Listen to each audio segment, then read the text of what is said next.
എല്ലാവർക്കും നമസ്കാരം. വലിയ സന്തോഷമുണ്ട് ഇന്നിവിടെ നിൽക്കാൻ കഴിഞ്ഞാൽ. എനിക്ക് വരാൻ കഴിയുമെന്ന് വിചാരിച്ചല്ല, ഒരു പരിപാടി ദുബായിലത്ത് ക്യാൻസൽ ആയതുകൊണ്ടാണ് ഇന്നിവിടെ വരാൻ പറ്റിയത്. മറിമായം ടീമായിട്ട് വളരെ അടുത്ത ആത്മബന്ധമുണ്ട്, പ്രത്യേകിച്ച് മണികണ്ഠനായിട്ട്.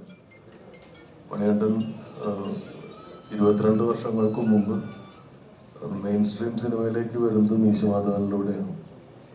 അതിനു മുമ്പ് മണികണ്ഠൻ എനിക്ക് പരിചയമുണ്ട്. മണികണ്ഠൻ ഒരു സിനിമയിൽ നായക വേഷം അഭിനയിച്ചിട്ട് അതിൻ്റെ തിരക്കഥാ രചനയിലൊക്കെ ഭാഗമായിട്ട് ഒരു സിനിമ. അപ്പം അങ്ങനെ എൻ്റെ എഡിറ്റർ രഞ്ജൻ അബ്രഹാമാണ് ഇയാളെന്ന് പരിചയപ്പെടണം, നല്ല മിടുക്കനാണ് എന്ന് പറഞ്ഞ് എൻ്റെ അടുത്തേക്ക് വിടുന്നത്. മൺകോലങ്ങൾ എന്നായിരുന്നു ആ സിനിമയുടെ പേര്. അതിൽ നായകനായിരുന്നു മണികണ്ഠൻ.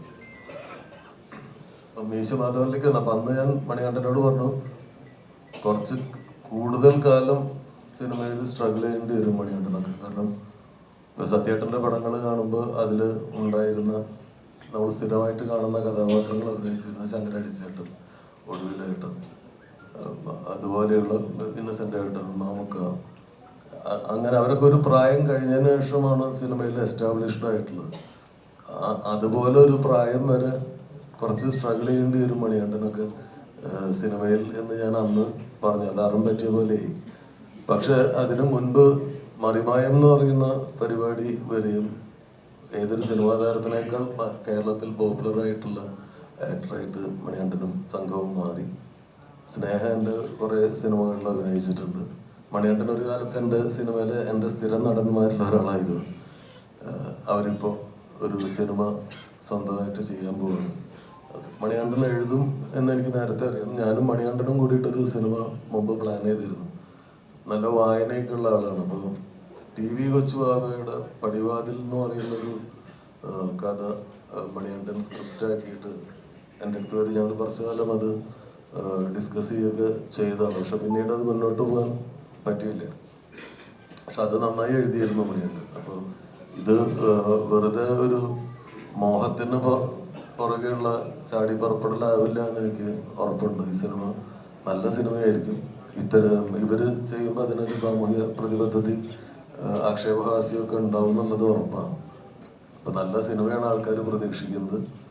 അതൊരു വലിയ ഉത്തരവാദിത്വമാണ്. മറിമായം എന്നുള്ള പ്രോഗ്രാം മലയാളികളെല്ലാം നെഞ്ചോടേറ്റിട്ടുള്ളൊരു പ്രോഗ്രാമാണ്. അപ്പോൾ അത്രയും തന്നെ പ്രതീക്ഷ ഈ സിനിമയുടെ വേദി ഉണ്ടാവും. അതൊരു ചെറിയ ബാധ്യതയാണ്. അത് വിജയിപ്പിക്കാൻ എനിക്ക് കഴിയുന്നത് ദൈവത്തോട് പ്രാർത്ഥിക്കുന്നു. നമസ്കാരം. നമ്മൾ യൂട്യൂബിലാണെങ്കിലും ടെലിവിഷനിലാണെങ്കിലും പെട്ടെന്ന് കണ്ട് ഒരു 2 സെക്കൻഡ് അല്ലെങ്കിൽ 2 മിനിറ്റ് കാണാമെന്ന് വിചാരിച്ചിരുന്നിട്ട് മുഴുവനും കാണുന്ന പരിപാടികളിലൊന്നാണ് മറിമായം. എനിക്ക് തോന്നുന്നത് ഇവിടെ ഇരിക്കുന്ന ഏറ്റവും കൂടുതൽ ഭൂരിഭാഗം പേരും ഇതിലെ പല എപ്പിസോഡുകളും കണ്ടിട്ടുള്ളവർ തന്നെയായിരിക്കും എല്ലാവരും.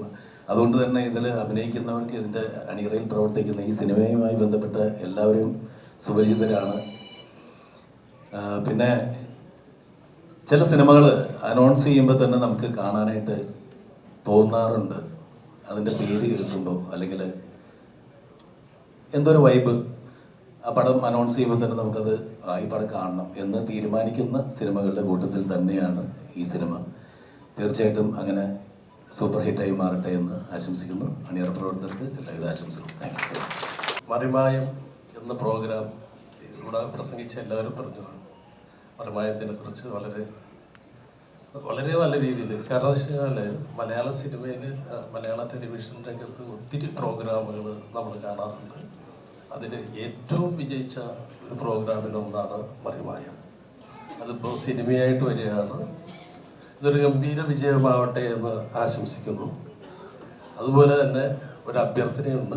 ഈ സിനിമ ചെയ്തു എന്ന് പറഞ്ഞിട്ട് മറിമായ പ്രോഗ്രാം നടത്തരുത്, കണ്ടിന്യൂ ചെയ്യണം. കാരണം സമകാലീന പ്രശ്നങ്ങൾ ഇത്ര സരസമായിട്ട് അവതരിപ്പിക്കുന്ന മറ്റൊരു പ്രോഗ്രാമും അടുത്ത കാലത്തൊന്നും കണ്ടിട്ടില്ല. പിന്നെ ഇതിലെ ഓരോ കലാകാരന്മാരും വളരെ ഗംഭീരമായിട്ടാണ് അവരുടെ ഭാഗം അഭിനയിച്ച് ഇതുവരെ പ്രതിഫലിപ്പിച്ചിട്ടുള്ളത്. അത് ഈ സിനിമയിലും ഉണ്ടാവട്ടെ എന്ന് ആശംസിക്കുന്നു. അതുപോലെ തന്നെ എനിക്ക് എടുത്തു പറയേണ്ട ഒരു കാര്യം എന്ന് വെച്ച് കഴിഞ്ഞാൽ സപ്തതരംഗ ക്രിയേഷൻസ് ഇവർ ആദ്യം അതായിരുന്നില്ല പേര്, ഗോവിന്ദ് ഫിലിംസ് അങ്ങനെയായിരുന്നു അല്ലേ. 2003 ഒരു സിനിമ എടുത്തു. അതാണ് അവരുടെ ആദ്യത്തെ സിനിമ, പുലിവാൽ കല്യാണം. അത് സംവിധാനം ചെയ്തത് ഞാനാണ്. അതിലെ മണവാളൻ ഇവിടെ ഉണ്ട്. അപ്പോൾ എനിക്ക് സലീമിനെ കണ്ടിട്ട് കുറച്ച് നാളായി. കണ്ടപ്പോൾ വളരെ സന്തോഷം തോന്നി. സത്യൻ സാറ്, പ്രിയപ്പെട്ട എല്ലാവരെയും ഒന്നിച്ച് കാണാൻ പറ്റിയത് വളരെ സന്തോഷം. ഇവരുടെ ഒരു ചിത്രത്തോടെ ഞാൻ ചെയ്തിട്ടുണ്ട് ഈ അടുത്ത കാലത്തായിട്ട്. എന്തായാലും സപ്തതരംഗേന എല്ലാവർക്കും എല്ലാവിധ ഭാവുകങ്ങളും നേരുന്നു. പഞ്ചായത്ത് ജട്ടി ഒരു ഗംഭീര വിജയമാവട്ടെ എന്ന് സർവേശ്വരനോട് പ്രാർത്ഥിക്കുന്നു.